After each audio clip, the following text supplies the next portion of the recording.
नमस्कार। आज हम बात करने वाले हैं भारत के एक बहुत ही खास और गहरे प्रतीक की, हमारे राष्ट्रीय पुष्प कमल की। इसकी कहानी वाकई दिलचस्प है। तो सबसे बड़ा सवाल यही उठता है ना, कि हजारों फूलों में से आखिर कमल ही क्यों? मतलब भारत में गुलाब है, गेंदा है, चमेली है, इतने सारे खूबसूरत फूल हैं।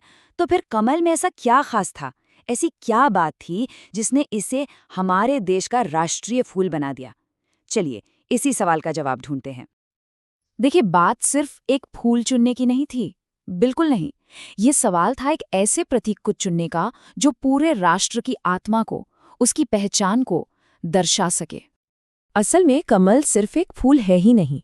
ये तो एक ऐसा गहरा प्रतीक है जो भारत के सामाजिक, सांस्कृतिक और कह सकते हैं कि आध्यात्मिक ताने बाने में हजारों सालों से बुना हुआ है। इसकी जड़ें हमारे इतिहास में, हमारे दर्शन में बहुत बहुत गहरी हैं। और कमल की कहानी की सबसे दिलचस्प बात क्या है, पता है? इसकी शुरुआत। ये एक बहुत ही साधारण, बल्कि कहें तो एक अप्रत्याशित जगह से शुरू होती है। और यहीं इसी शुरुआत में इसका सबसे बड़ा रहस्य छिपा है। जरा सोचिए, एक तालाब का गंदा कीचड़ से भरा तल, ये वो दुनिया है जहां कमल का जीवन शुरू होता है। मतलब अंधेरा, अशुद्धता, सब कुछ यही है।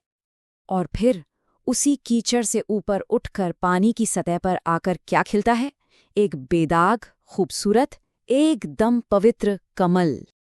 अब ये जो विरोधाभास है ना, यही सबसे कमाल की बात है। देखिए, एक तरफ है कीचड़, जो दुनिया का, हमारी मुश्किलों का, चुनौतियों का प्रतीक है, और दूसरी तरफ है खालिस पवित्रता, आत्मा की, दिव्यता की, और इन सब चीजों से ऊपर उठ जाने की।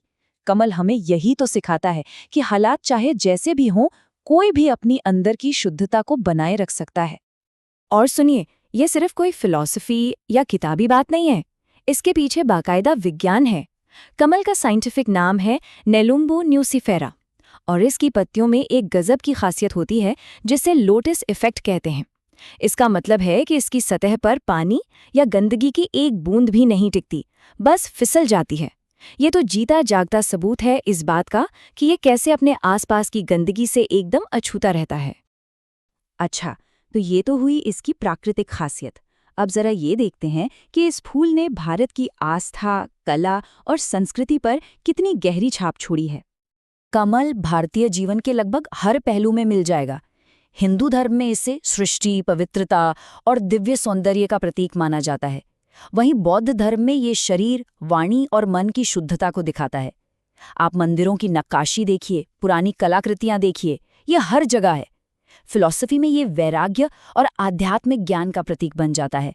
और तो और आयुर्वेद में भी सदियों से इसका औषधीय इस्तेमाल होता आ रहा है। खासकर हिंदू धर्म में तो इसकी जगह एकदम सेंट्रल है।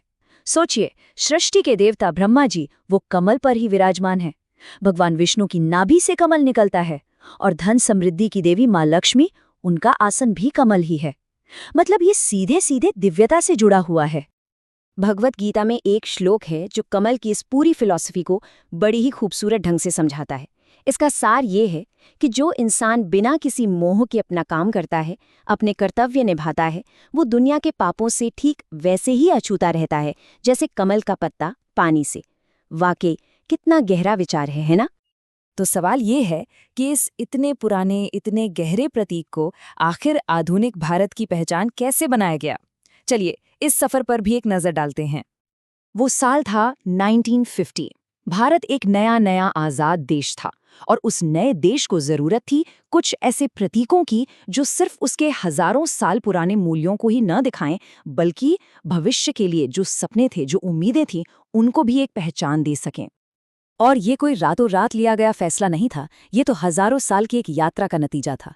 प्राचीन भारत में ये एक मजबूत सांस्कृतिक और धार्मिक प्रतीक बना। मध्यकाल में ये कला और साहित्य में हर तरफ छाया रहा, और फिर इस लंबी विरासत के बाद 1950 में इसे आधिकारिक तौर पर भारत के राष्ट्रीय पुष्प के रूप में अपना लिया गया। तो आखिरकार सारी बातें घूम फिरकर इसी सवाल पर आती हैं कि कमल ही क्यों?